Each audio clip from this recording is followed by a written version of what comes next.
Hey folks, and welcome back to another one. With waterfowl season right around the corner, I figured I would bring you all some videos on how to call Canada geese. Over the next few days, I will be uploading videos on the various calls that you're going to be wanting to learn when you're hunting Canada geese this season. And today, we're going to be covering the cluck. If you haven't checked my 2 previous videos out yet, I would highly recommend you do so before you watch this video, because they will definitely help you learn this call a lot easier. So the cluck is a very simple call again to learn. Canada geese calling isn't that complex unless you're getting into the really tricky-ish kind of calls like the spit notes and stuff. Like, they're not that hard to learn. It really comes down to having a quality call and learning how to monitor your air inflow into the call and being able to break it nice and fast when you're doing those calls. And that's kind of a little bit where you're getting into the cluck, is you're trying to break it and you're breaking that reed really fast and you're stopping it really fast. So basically, when you're doing the cluck, you're kind of nullifying the moan out of a honk. So you're doing the honk without the moan in advance. So when you're doing a honk, it's going to sound like this.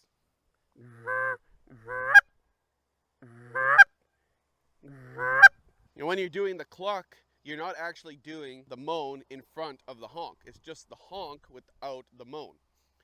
So basically, this is how it's going to sound.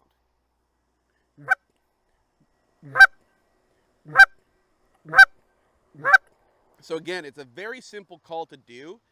You just got to have a little bit of that air coming out a little bit faster, so you're not actually doing the moan and leading up to the eventual break of the reed. You're just breaking the reed right off of the bat. So into the back of the call real quick, I'm going to do it. And with just my mouth, it's going to be a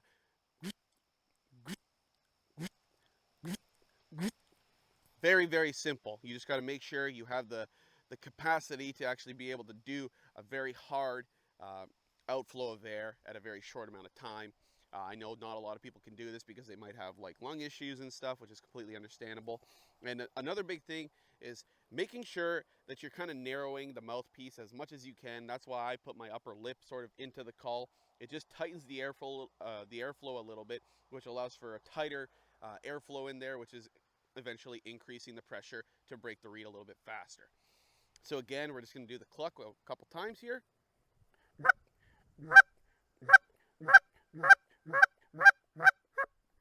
So you can do this pretty fast, but I actually wouldn't recommend doing it too much, because if you ever listen to geese when they take off, and I should more so say doing it at a certain tone and increasing the sound. So basically, if you've ever listened to geese when they take off, they start off with like a little moan, right? A little.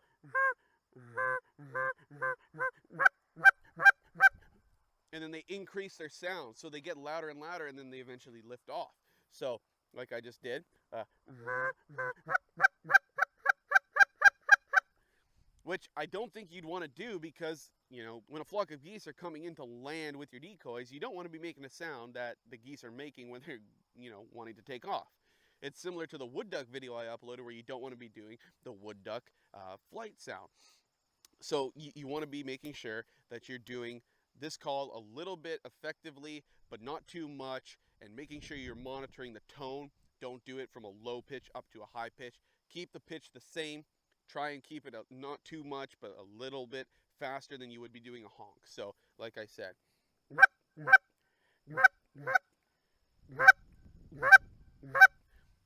that is how you're going to use the cluck to call in some Canada geese. It's going to help you out a lot this upcoming season. And remember, folks, if you want to keep up to date with all my goose calling and duck calling videos, please hit that subscribe button down below, because it will help my channel and it'll help me educate you all on how to call geese and ducks. Alrighty, folks, I really hope you all enjoyed today's video. Remember, if you did, to leave a like down below and comment any questions you have down in the comment section, because I will happily answer all the questions on my video. So have a good one, folks. Take care.